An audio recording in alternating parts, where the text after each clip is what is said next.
Hi everyone, sitting here at home. I've been meaning to do this for a couple days. I finally found the time to get to it. Um, by the way, I live in Iowa City. Yes, I commute to Waterloo every day. But I live 2 blocks from Kinnick Stadium, and today is the Penn State game, so it's going to get pretty crazy around here later in the day. I have people parking in my yard and doing all that kind of crazy stuff. That's why I got my Iowa shirt on today. Anyway, I felt like you probably noticed that I graded your mill comments but didn't make a whole lot of individual comments.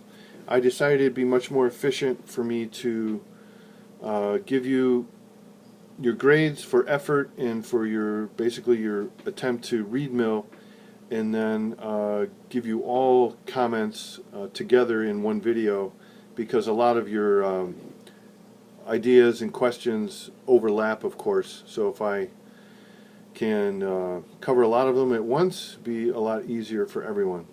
So I'm going to go through some comments. I've got a bunch of them pasted into a Word document. I'm going to go, hopefully not too quick, but not take too much time either in addressing some of them. So let's begin. And I'm quoting people here, but I'm not going to use names. There's no need to do that. Someone says, who is the decision maker when deciphering individual experiences is more painful versus happiness in different life situations? Human happiness is inconsistent based upon each unique individual experience. So where is the common ground, and how is it made into something factual or scientific?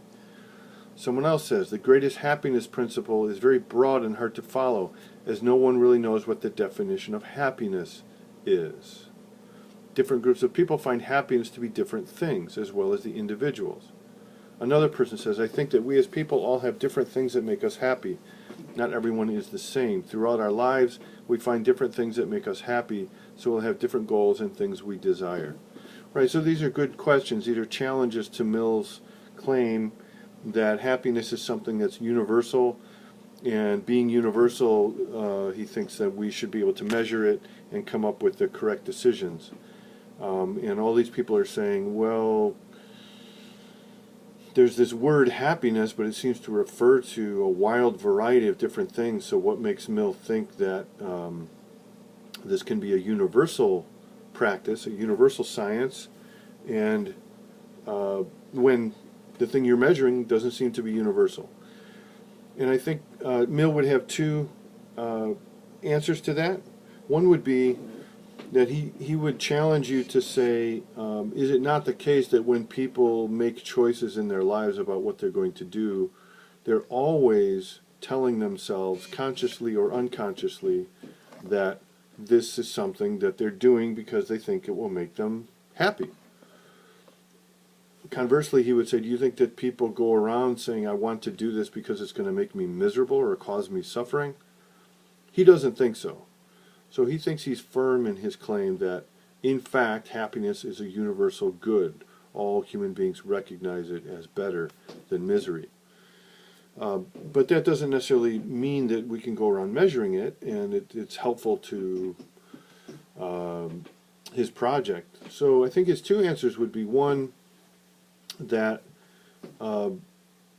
instead of us trying to figure out and predict what's going to make people happy, we should take some time to learn about people's preferences. So this is called preference utilitarianism.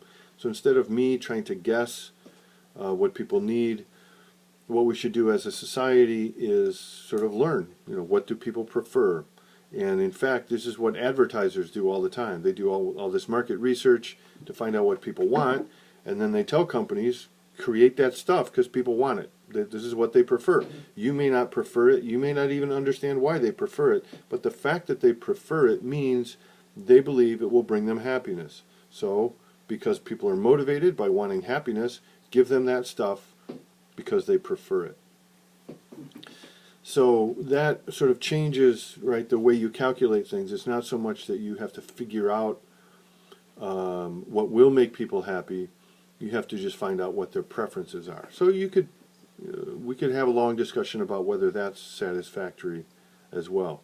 But I think there's a much more important and significant objection or answer that Mill has, and that's that he was a social reformer, and he would say, look, we can get caught up in all of these technical debates about what true happiness is or what's going to make people happy, but the fact is that people are starving, people are dying, people are suffering in very straightforward and clear ways, and he would challenge any of us to say that it takes a lot of intelligence or a lot of work to somehow argue or to understand why starving people should be fed, or people who are homeless should be given shelter and a chance to perhaps have a home or a permanent place to stay, or refugees without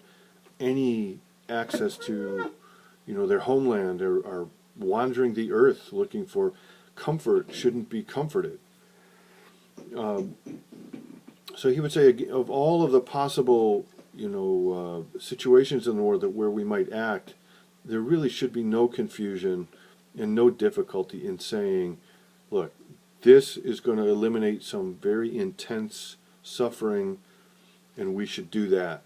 There's no question that this should be our priority. Then if we create a world where fewer people are suffering, there's less starvation, everyone has health care, or whatever the issues are, then maybe we can have these debates about how do you really know if people are going to be happy. Until then, locate the most intense suffering in the world and try to alleviate it. These issues shouldn't really be a problem.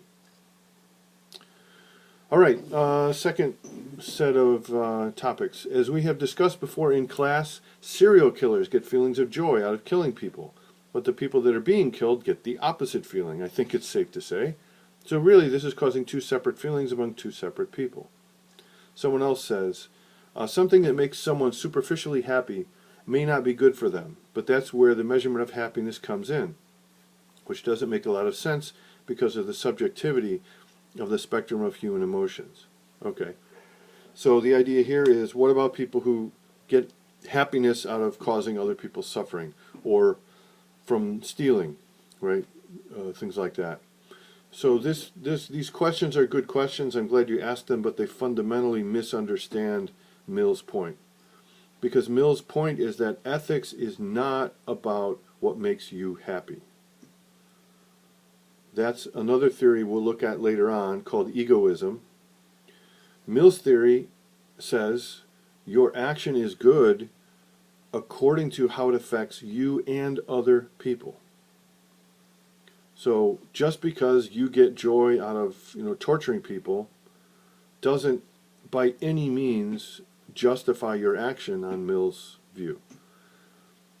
Every time you act and it affects other people, you're responsible for the full range of consequences you're creating. Some of those affect you, and you get to count those. So if you get joy out of hurting someone, you get to include that in the calculation. But you don't get to ignore the fact that it's causing intense pain to someone else. So, good question, but also misguided, because you need to read deeper in Mill. And in my neat notes, it's very clear that this is not just whatever makes me feel good is good at all. Okay, another question. How does one utilize the hedonic calculus objectively? How does one ethically and morally separate and not critically problem solve subjectively? How can this be science-based? Another question. My question is, how big a role does personal perception play? I might score the intensity of pleasure differently than when someone else does. What if someone else has a higher tolerance and they might measure an experience differently? Would this not alter the hedon, they're using the technical terms, I like that, assigned to that factor? Okay, so basically we have a bit of a paradox, it seems like, from Mill's view, because he's saying we need to be scientific and objective and rational, but then the main process that we have to go through is the measurement of personal subjective experience, say pleasure and pain. Well, those would seem to be very different, and these people are giving good examples of where if I have a very high tolerance for pain and I see someone else hit their finger, with a hammer, I might think, oh, that probably hurts them at a 3 on the scale of 10, when in fact for them it may feel like a 9. So that's the question of subjectivity. And how are we supposed to be objective about subjectivity? It's a great question. And basically it's what those 8 dimensions of experience are meant to outline from the Neat Notes, where Mill says, of course you can never claim to have 100% certainty about this, but in fact, to the extent that pain and pleasure are human experiences have certain dimensions that can be measured. Maybe not perfectly, but it can really help. So if I have a choice between an action that's going to help people for the next 10 minutes, say giving them a bag of candy, or I can help another group of people with something that's going to help them for the next, say, 3 hours, even if every other part of the actions are equivalent, I can say, because one experience is going to last 3 hours, there's more happiness in that experience than there would be in the experience that lasted 15 minutes. So the duration of the experience is one way to say there's more or less of an amount, right, of happiness or suffering. Similarly, intensity. So I can spend $10 to give someone an experience that they enjoy, or I can spend $10 to give someone an experience for just 30 seconds that they'll never forget. It'll be the most intense, memorable experience they've ever had. The intensity is a word that marks the idea that in something there is more contained in that thing. It's more intense, we say. So something can last longer, and you can say, therefore, there's more happiness or suffering in that than the other. But if it's more intense, maybe a 30-second experience contains a wallop, right, of intensity or pleasure more than a 15-minute experience might contain. So these are just common sense. He thinks these are part of our everyday life, and if we're going to be measuring and calculating how much misery or happiness are in experiences, we can do a better job. It's not perfect. It would be ludicrous for someone to say, I know for a fact that this person is experiencing a 9.5 out of 10 of pleasure. You can't put exact numbers on this, but you can certainly do more or less intense, more or less long, more or less pure, meaning the results are all good and don't contain much suffering. You can talk about how many people, of course. So if you can use $10 to please 2 people and use the same $10 to please 5 people, you should do it for 5 people because there's more happiness there. I think that this is also true of science. Now, in some of our physical sciences, we are very good at getting precise mathematical measurements, but in the social sciences, it's a lot of interpretation, a lot of more or less, better and worse, but we live with that, and we try to perfect or get better and better at asking the right questions. And Mill would say, we shouldn't expect, if we're just going to start creating a science of ethics, we shouldn't expect it to be perfect or comprehensive. We should work on it and build it and practice it so that we have better and better understanding of human experience over time. That's the best we can do. All right. Mill says you're not allowed to treat your happiness as more or less important than anyone else's. That's right. Thinking about it, this should be the case because you should treat everyone equally. That's what he calls impartiality. I do have an issue, though, because I can't necessarily say that I'm going to treat a stranger's happiness as equal as I would treat my future wife or my future kids. Someone else says, his main reason behind happiness is unrealistic. Who is he to decide how people feel? Some people actually like pain. I admit, yes, everyone would love to just have happiness without experiencing pain in their lives, but it's just not possible.